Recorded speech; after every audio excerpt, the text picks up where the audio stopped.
In the last Romcom Ghana video of 2025, I'd asked if you all wanted me to continue to focus on holiday movies in January, even though we are going to be in a new year. And majority of you agreed, pointing out that we're still in the holiday season-ish, at least up until the end of January. And so based off of that consensus, I decided to pick one of the movies that you all had suggested in the comments of the video that I should check out. Last Holiday, starring the Queen herself, Queen Latifah, and LL Cool J. And whilst I had a swell time with this movie, I will like to point out that a rom-com this film most certainly is not. Here is why.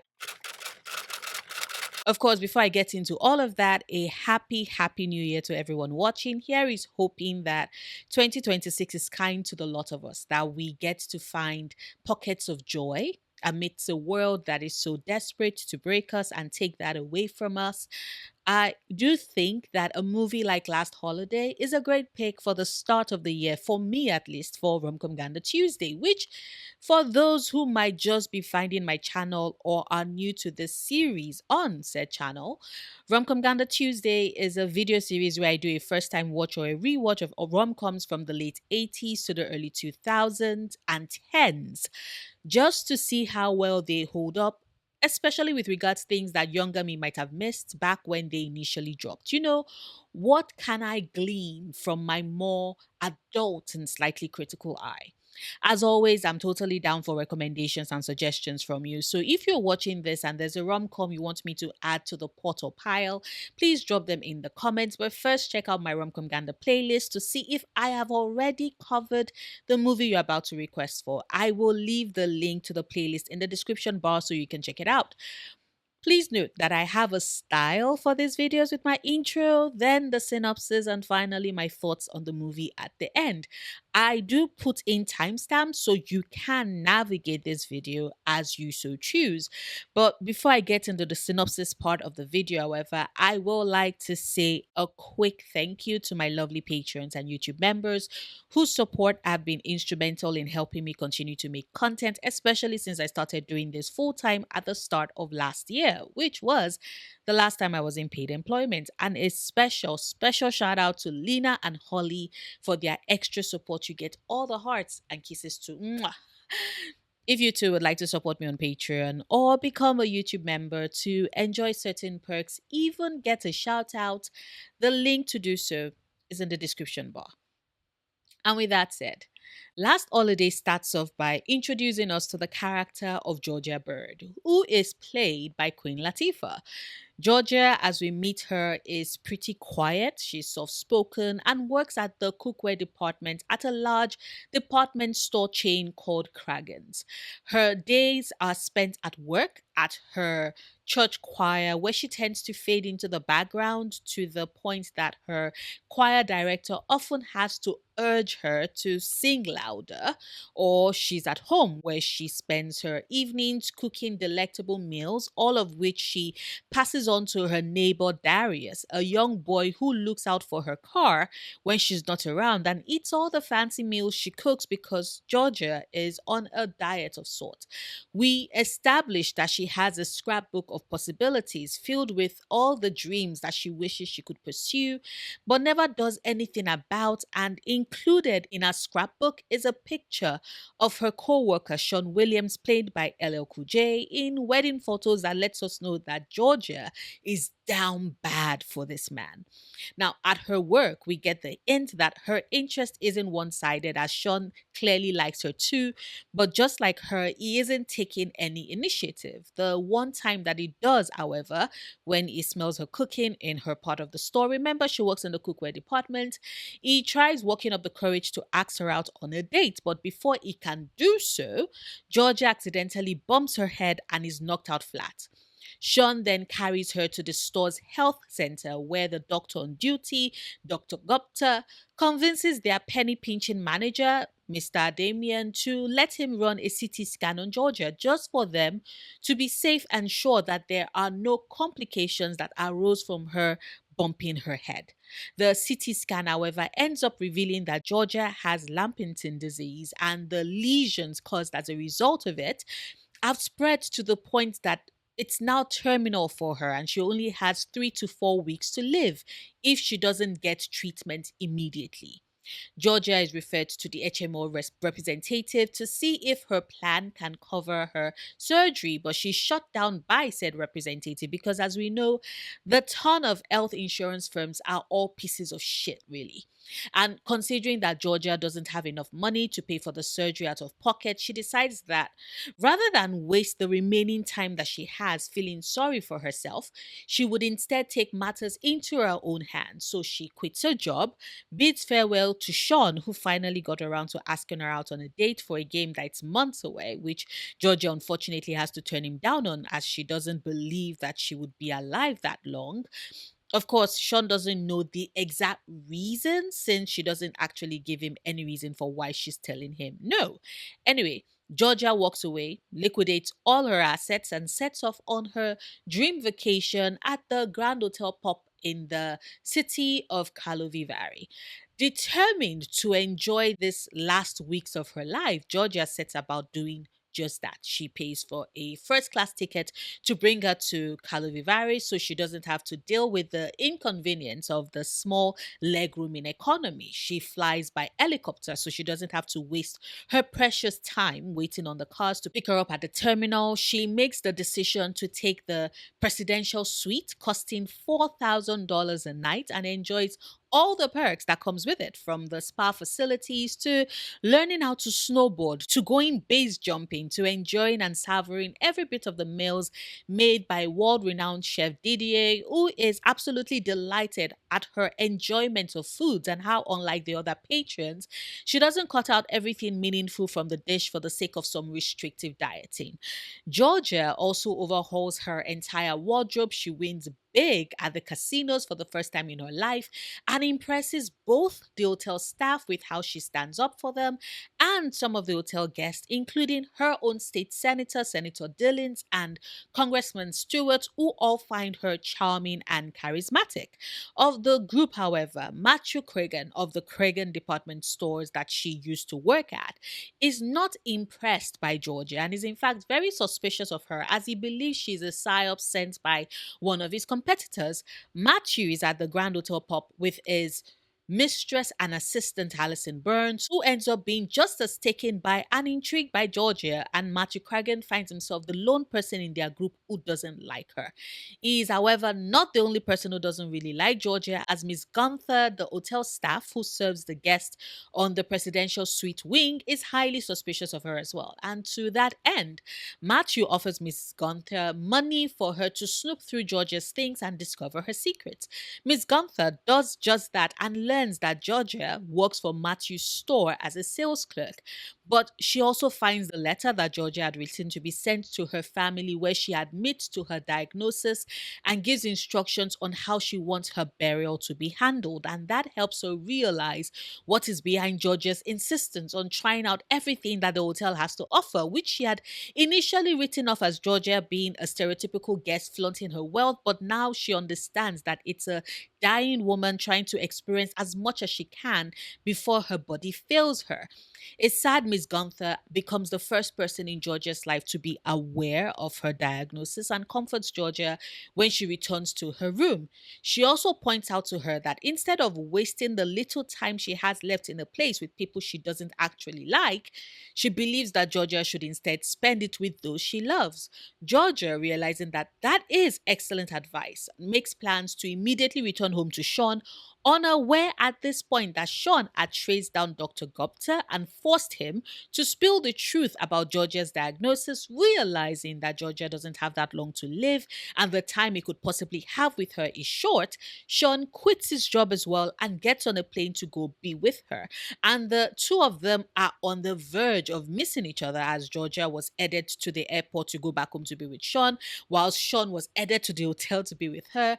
But thankfully, an avalanche blocks the way and Georgia returns to the hotel while Sean decides to trek through the snow in order to get his girl. Talk about dedication. Meanwhile, Miss Gunther, disgusted, gives Matthew back the bribe money he had given her and refuses to give him any personal details about Georgia except to point out that Georgia is a staff at his departmental store. Matthew makes some calls and learns that Georgia is a clerk at his cookware department. Delighted, he brings this up at the New Year's Day dinner that Georgia had helped prepare with Chef Didier, who had learned the truth about Georgia's condition from Miss Gunther and was devastated that his new friend was dying. When Georgia makes the decision to speak the truth of her condition, Chef Dedier tries to dissuade her, telling her that these people seated don't deserve to know the truth about her. But she waves away his care and informs the senator, Allison, Matthew, and Congressman Stewart and his wife about the fact that she is dying, informing them that it wasn't her plan to pretend to be someone she wasn't. All she had done was come to Kalovivari to spend all her money before she dies. These words hit everyone at the table who all finds themselves empathizing with Georgia and disgusted by Matthew Cregan's asshole behavior. They all leave him alone at the table and Matthew begins to drink heavily. Now, at this point, Dr. Gupta, who realized that the CT scan machine was actually faulty and Georgia is perfectly fine and in good health, sends a fax over to the hotel to inform her of this changed diagnosis. Miss Gunther, who finds the fax, is delighted to read it and rushes off to go tell Georgia the good news. Meanwhile, Matthew Cregan, who has realized how truly unlikable and alone he is, coupled with the alcohol he's been drinking, finds himself mopey on the hotel ledge. Upon hearing the news that this man looks like he's about to jump, Georgia goes to join him to try and talk him into coming back into the hotel, pointing out that he has the money and is in good health, so he has the time. And there's nothing saying that he cannot turn his life around if he wants to. Now, at this point, Sean shows up to make his declaration of love to Georgia, telling her that he wants to spend whatever time she has left with her. And this is when Miss Gunther shows up with the good news that Georgia isn't dying after all. News that thrills everyone around, and Sean, Georgia, and Matthew Cregan eventually make their way away from the ledge and back into the hotel.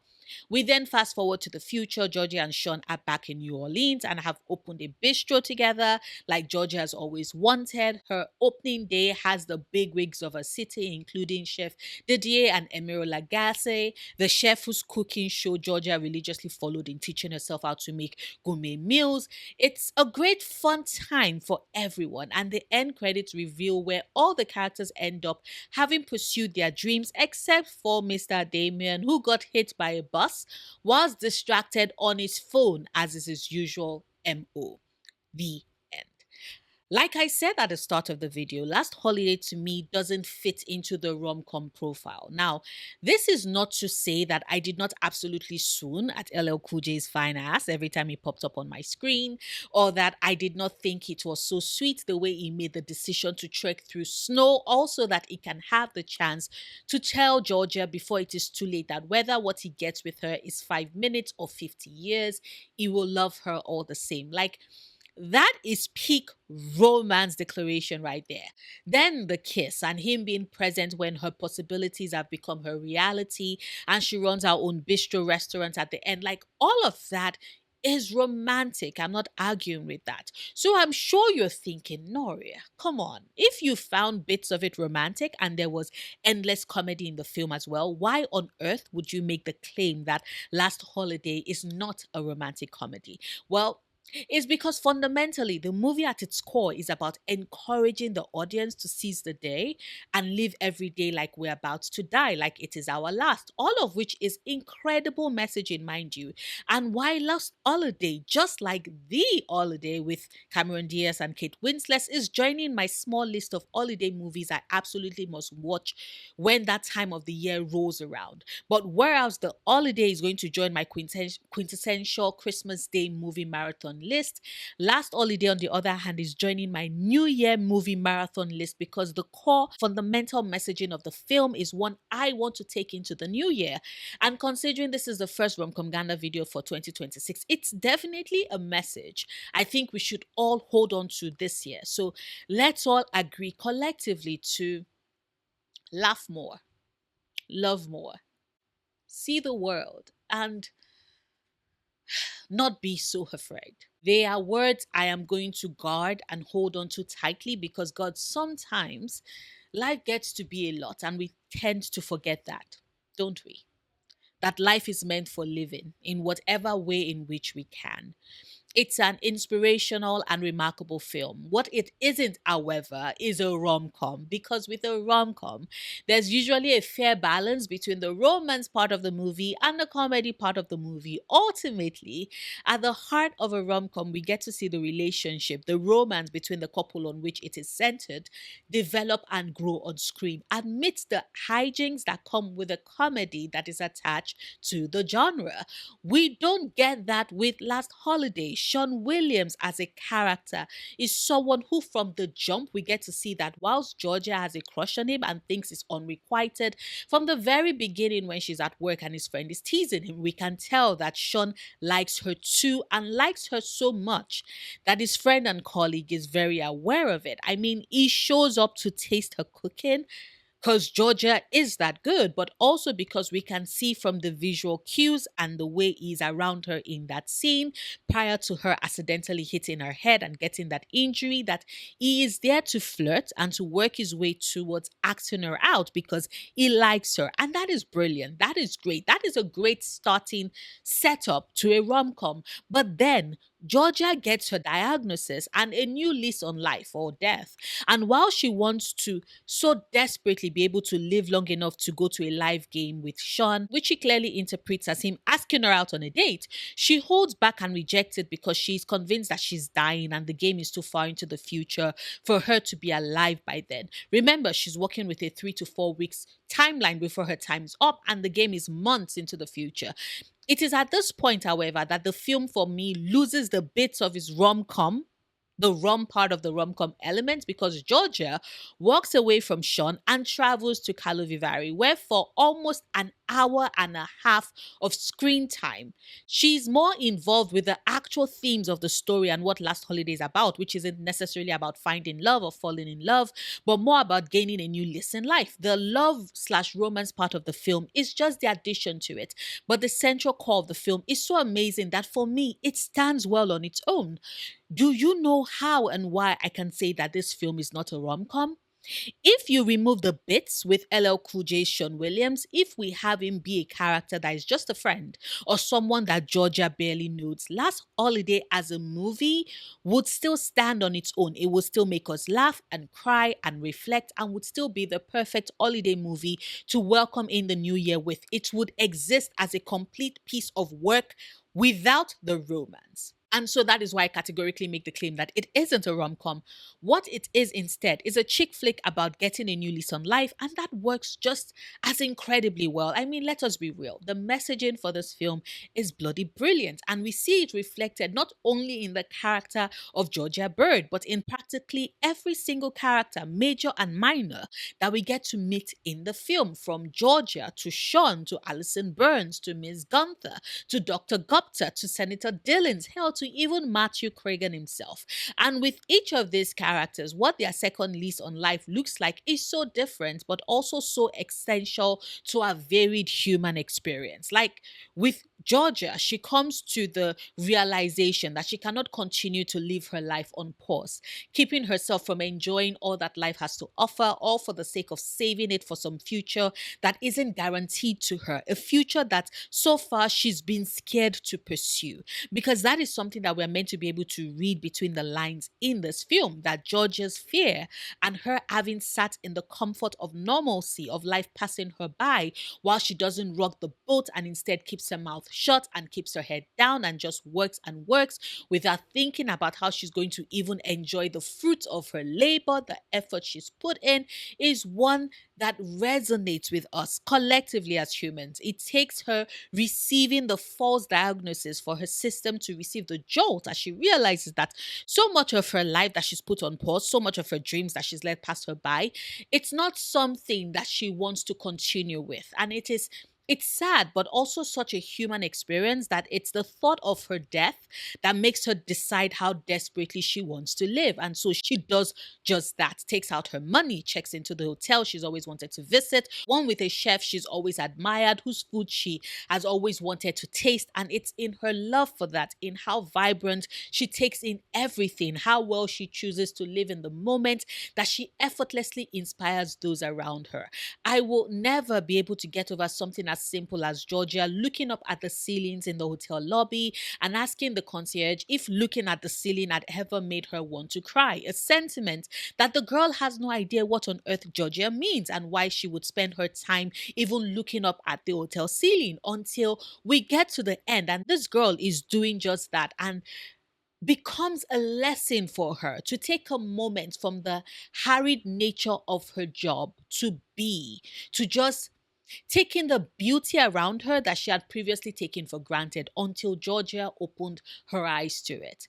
And then there's Allison, whose entire story is about the affair she's having with her boss and how that has translated into tension that she carries everywhere with her because she suspects that her colleagues know that she's been having an affair with Matthew Cragen and they are judging her for that. I think it's very interesting that the film never veers into the territory that has Georgia judging Allison for her actions. While she might be a bit blunt, she doesn't actually mock her for it because, like she tells Allison, her baby sister has been in that same position, and it's important for Allison to be aware that Matthew Cragen is never going to leave his wife for her. Like Georgia, Allison has, for a whole different reason, be putting her own life on pause with the hope that eventually Matthew would leave his wife to be with her. All of which is coupled with the fear that she can't really do anything else if she walks away from the job, as she never did finish getting her degree. It is through meeting Georgia and watching how she's so fearless in trying out new experiences, even as Georgia reminds her that going back to school is always an option and she shouldn't sell herself short, that we see Allison do just that. She dumps Matthew, goes back to school, and in the end credits, we get the confirmation that she started her own business. With Allison, we get that affirmation that it's never too late to go back and pursue your goals. If tomorrow isn't certain and the present is all we get, then rather than waste precious time on the past and the chances we missed out on, it is better to instead keep our eyes on what we want to do now and work towards that, like Allison does with her business. The same goes for Gunther, whose suspicions about Georgia meant that she never really got the chance to know her or like her like the others, as she was convinced that Georgia is merely being uppity like all the other guests and is definitely hiding something. Her discovering the truth about Georgia's diagnosis, however, puts into clear context for her all of Georgia's actions as she realizes that this is a woman like her, a working woman who has experienced life in the service industry. And now that she's come to the end of the road, wants to do so after having lived on her own terms and taken all the airbrain chances that she otherwise would not have done.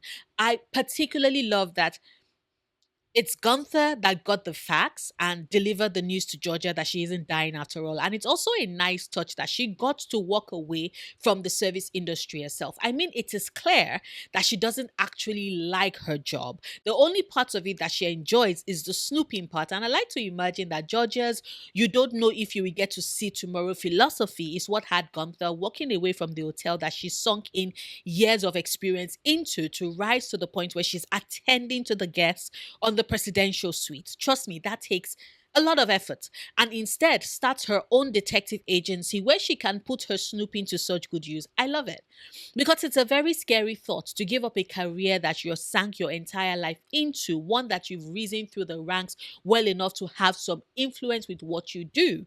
Deciding to walk away from that and do something else, something that brings you more joy, even when it's not in any way connected to the life you had previously built for yourself, is pretty scary. Miss Gunther is able to find the courage to do that thanks to Georgia. And like I said, I love it.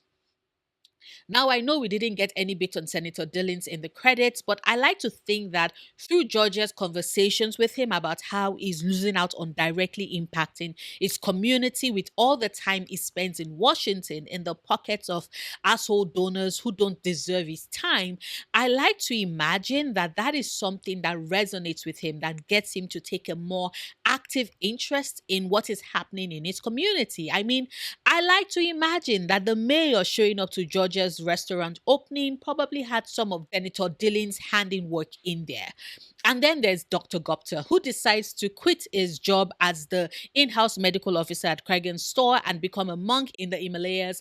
Just like Miss Gunther, he too has put in quite the effort to get to where he is. We could say that Dr. Gupta is even more because he is specialized. He went to medical school, in fact, and yet seeing him become this anxious, emotional wreck after having to give Georgia a diagnosis, although he didn't know at the time that it was false, was a way for Dr. Gupta himself to see that this isn't what he wants. He would rather prioritize his own peace, and he chooses said peace by becoming a monk.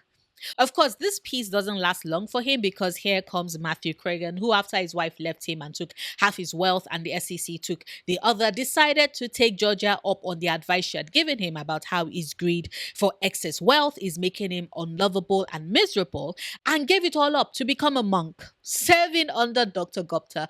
I am not going to lie, I chuckled a bit at that because, man, Gupta looked like he was having a not very good time at having his peace so intruded upon.